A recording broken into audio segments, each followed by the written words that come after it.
Welcome to the world of science fiction.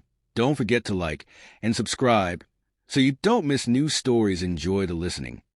The sun of Krivas hung low in the stormy skies, painting the barren landscape in hues of red and orange. Chosen for its neutrality, Krivas was a desolate world where no species held sway, its scarred terrain a fitting metaphor for the fragile peace the summit hoped to achieve.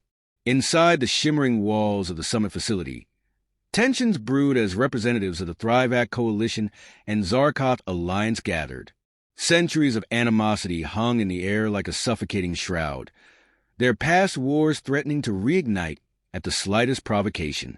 Commander Lara Holt of the Human Diplomatic Corps stood near the edge of the room, quietly observing the assembled delegates. Humanity had stepped in to mediate the talks after countless failed attempts by others. Their methods, unorthodox but effective, had earned humanity a reputation for pragmatism. Holt, in particular, was a name whispered across diplomatic circles, a negotiator who rarely spoke loudly, but whose presence always commanded attention. Her sharp green eyes scanned the room, taking in the signs of rising tension. The towering Thrivac, their reptilian bodies adorned in ceremonial armor, whispered among themselves, their amber eyes flicking toward the insectoid Zarkoth delegation. The Zarkoth, with their segmented bodies and chittering mandibles, clicked in what Holt recognized as defensive posturing. Typical, Holt murmured to herself. The summit hadn't even started, and accusations of sabotage were already flying. A Thrivac envoy raised his voice, his words dripping with venom. "Your kind sabotaged this meeting before it begins. You think we don't see your hand in the failed security checks?" A Zarkoth ambassador hissed in response, her chitinous body vibrating with rage. "Your arrogance blinds you. We followed the protocols to the letter, unlike your brutish ilk."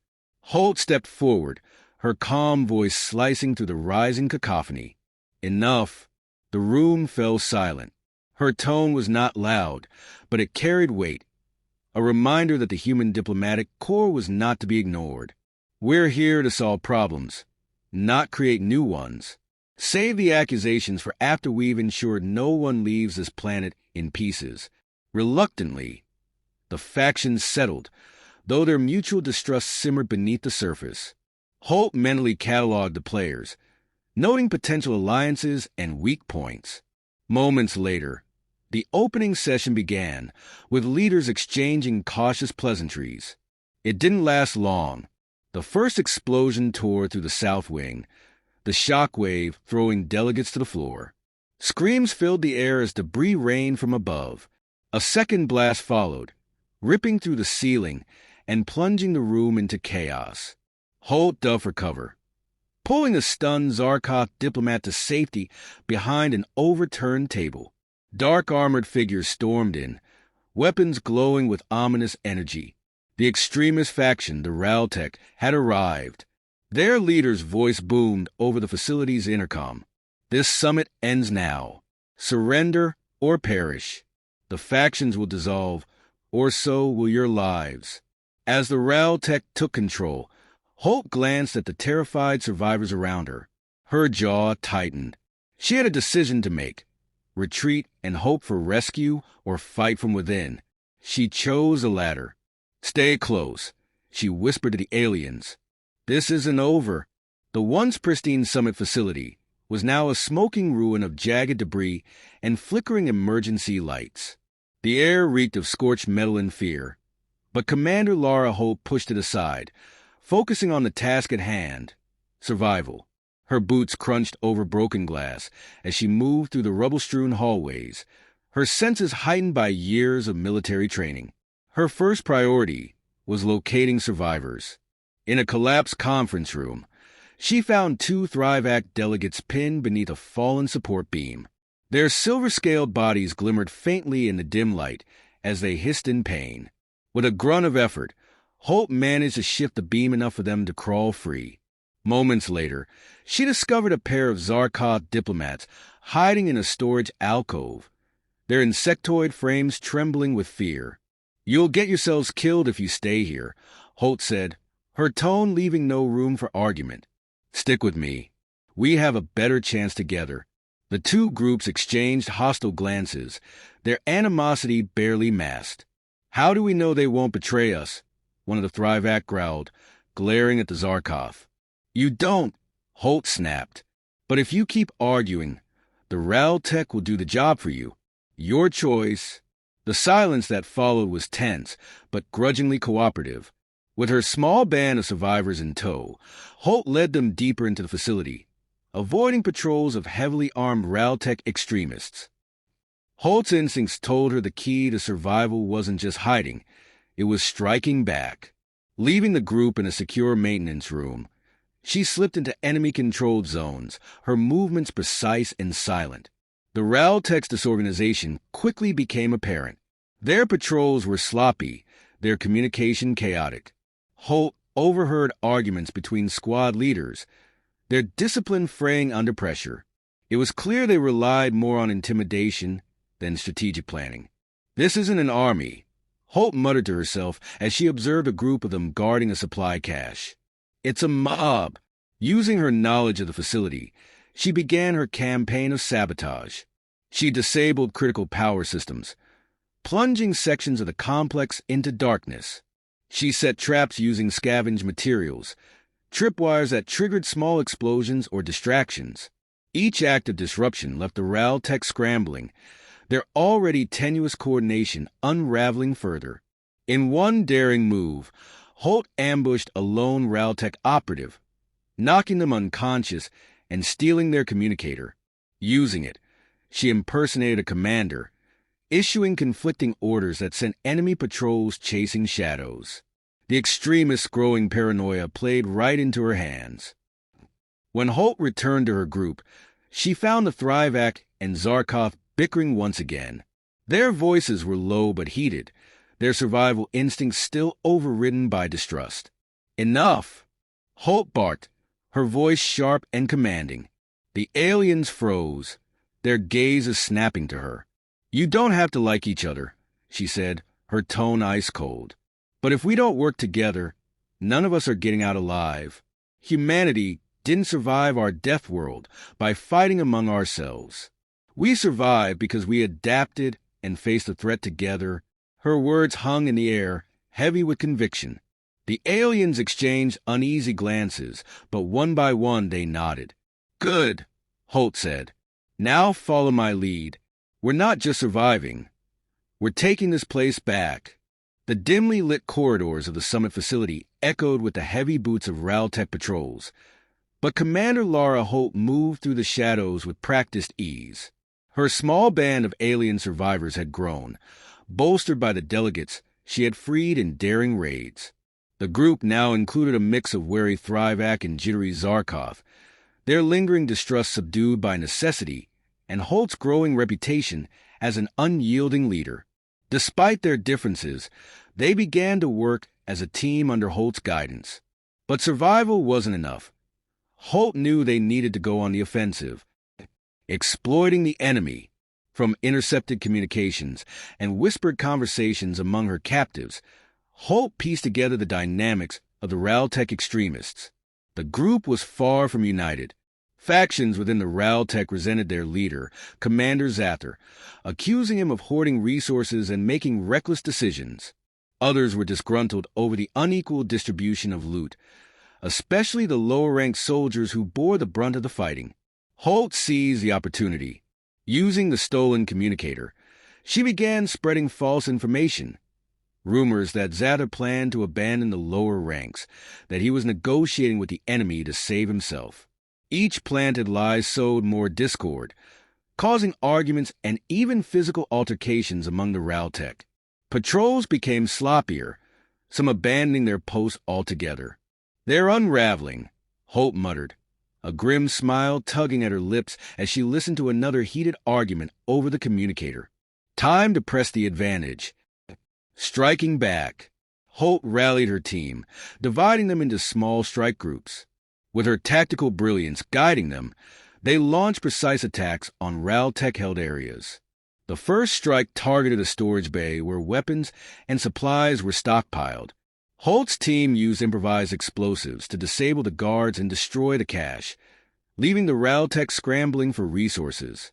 Next, they reclaimed part of the detention block, freeing 3 captured diplomats who had vital knowledge of the facility's layout. These victories inspired the alien delegates under her command. Even the proud Thrivac began to regard Holt with newfound respect, while the Zarkov marveled at her ability to turn chaos into strategy. "She's not like the others," one Zarkov delegate whispered to a Thrivac. "She fights like she has nothing to lose." "She fights like she's already won," the Thrivac replied. The power play. During a late-night raid, Holt's team captured one of Zather's lieutenants, a wiry, fanatical Raltech named Dravik, bound and under guard. Dravik refused to speak until Holt personally interrogated him. Her calm, methodical questioning chipped away at his bravado. "You think Zather cares about you?" Holt asked, her voice low and cold. "You're just a pawn in his game. Tell me what I need to know, or I'll leave you for the Zarkov. I hear they're not gentle with prisoners."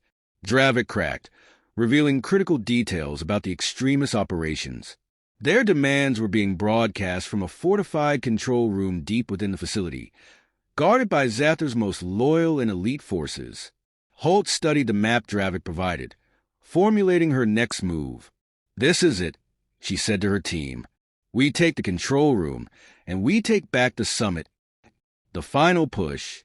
Holt devised a bold plan, using the alien diplomats as decoys to create distractions while she and a smaller strike team infiltrated the control room.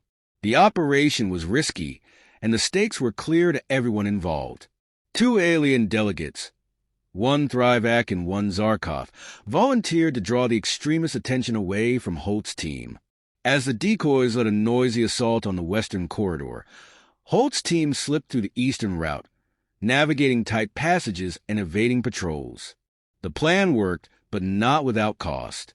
The decoys were intercepted, sacrificing themselves in a desperate last stand to buy Holt the time she needed. "Keep moving," Holt ordered, her voice strained but resolute. "We finish this, or their deaths mean nothing." Showdown.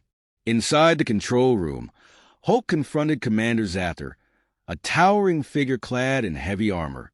The air crackled with tension as the two squared off, Zather's weapon aimed directly at Holt. "You're outmatched, human," Zather growled, his voice dripping with contempt. "You should have surrendered while you had the chance." Holt's lips curled into a wry smile. "Surrender? That's not how we do things." Their exchange was brief but sharp, highlighting the extremist delusions and Zather's failure to anticipate humanity's adaptability. As they fought, Holt used her agility and cunning to outmaneuver him, exploiting openings in his bulky armor. A well-placed strike disabled his weapon, and Holt pinned him to the ground. "You wanted a war," she said, her voice calm but lethal. "This is what it looks like when you lose." Using the control room systems, Holt broadcast her victory across the summit. The sight of their leader defeated shattered the extremist morale. Raltech patrols began surrendering en masse, while others fled into the wilderness of Kryvas. As the room fell silent, Holt leaned against the console, catching her breath. The tide had turned, but the cost weighed heavily on her shoulders. Still, there was work to do. The summit wasn't over yet. The siege was over, but the scars it left behind would linger for years. Smoke still curled from the summit facility as the last of the Raltech extremists fled into the wilderness of Kryvas. Commander Lara Holt stood in the control room, overseeing the final evacuation of the surviving delegates. Thrivac and Zarkov alike limped through the battered halls, casting wary glances at each other. The silence was heavy, punctuated only by the occasional sound of shifting rubble or a whispered word of gratitude directed toward Holt. She waved off the thanks with a terse nod. "Get to the extraction zones," she ordered. "We've lost enough people today." The cost of the siege weighed heavily on her. Lives had been sacrificed, some willingly, others tragically, to ensure their survival. The deaths of the alien decoys haunted her most. They had put aside generations of hatred to trust her, only to pay the ultimate price. The Diplomats' decision. In the aftermath, The alien delegates gathered in the remnants of the main hall, their expressions a mix of awe and trepidation. Holt stood before them, her uniform torn and dust-streaked, but her presence commanding. "We came here to make peace," she began, her voice cold and steady. "What happened today should remind you why that matters. If you let your conflict fester, if you keep choosing war over diplomacy, this," she gestured to the destroyed facility around them, "is just the beginning." The delegates exchanged uneasy glances. The Thrivac leader, his silver scales dulled by grime, was the first to speak. "We have seen the cost of our divisions. Commander Holt, your actions today saved us all. For that, you have our gratitude." The Zarkoth representative clicked her mandibles thoughtfully. "And our caution," she added. "Your diplomacy is unlike anything we've encountered. Effective, yes, but terrifying." With a reluctant nod, the delegates agreed to sign a preliminary peace accord. It was fragile, born not of goodwill but of a shared recognition. Humanity's intervention was as much a warning as it was salvation. A chilling reminder. As the delegates prepared to leave, Holt delivered her final message, her tone sharp enough to cut through the tension. "This was humanity being nice," she said, her gaze sweeping across the room. "Pray we never have to show you what happens when we're not." Closing scene. Holt boarded the extraction ship, leaving the devastated summit facility behind. As the ship ascended into the sky, she leaned back in her seat, exhaustion tugging at her. The mission was a success, but the galaxy's perception of humanity had shifted. Her reflection stared back at her in the viewport, stern, unyielding, and burdened. "We enforce peace," she murmured to herself, "but at what cost?" The ship disappeared into the stars, leaving the galaxy to wonder what humanity might do if ever pushed too far.